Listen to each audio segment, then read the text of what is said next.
Hello friends, कैसे हो आप सब। आज हम एक्सप्लेन करेंगे वन पीस के एपिसोड 1128 को। लास्ट एपिसोड में लूफी और किजारू की फाइट हुई जिसमें वो बराबर लड़ रहे थे। वेगापंक के नीचे आने पर सेंट सैटर्न भी शिप पर रेडी हो गया था। वीडियो को आगे देखने से पहले चैनल को सब्सक्राइब जरूर करें। एपिसोड के स्टार्ट में सेंट सैटर्न सिचुएशन को एनालाइज कर रहा होता है।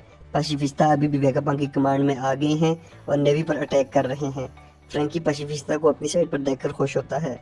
वो वेगापंक से पूछता है हम नीचे तो नहीं गिरेंगे। तो वो कहता है क्लाउड्स आपस में अटैच होते हैं, तुम फिक्र न करो। एटलस और सांजी बोनी को आवाज़ देते हैं।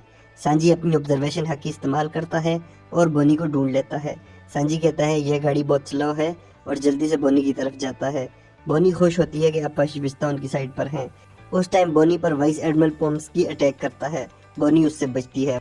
वहाँ पर कुछ नेवी सोल्जर्स आते हैं तो बोनी अपनी पावर से उन पर शूट करती है और उन सबको ऐसा लगता है कि जैसे वो मर के ढांचा बन गए हैं।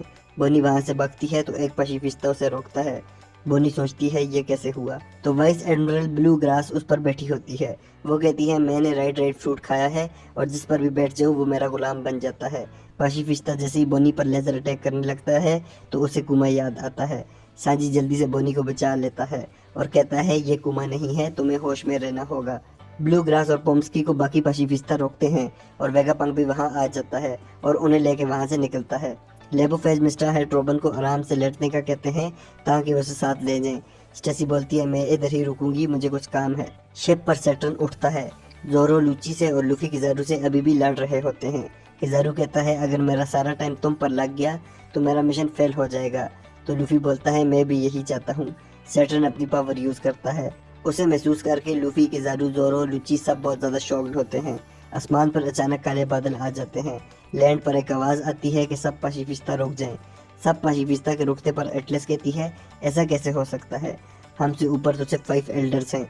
आइलैंड पर एक पेंटाग्राम बनता है और लाइटनिंग शुरू होती है। वाइस एडमिरल स्पीकर पर कहता है कि 5 एल्डर में से सेंट सैटर्न आइलैंड पर आने वाले हैं और सब नीचे रैंक वाले सोल्जर वापस चले जाएं। वेगापंक कहता है कि एक एल्डर यहाँ आ गया है और सांजी फ्रैंकी हैरान होते हैं। पेंटाग्राम के सेंटर में से सेंट सैटर्न निकलता है जो एक डीमन फॉर्म में होता है। उसकी बॉडी का नीचे वाला हिस्सा एक स्पाइडर जैसा बन गया है। 2 सोल्जर वहां पर खड़े होते हैं।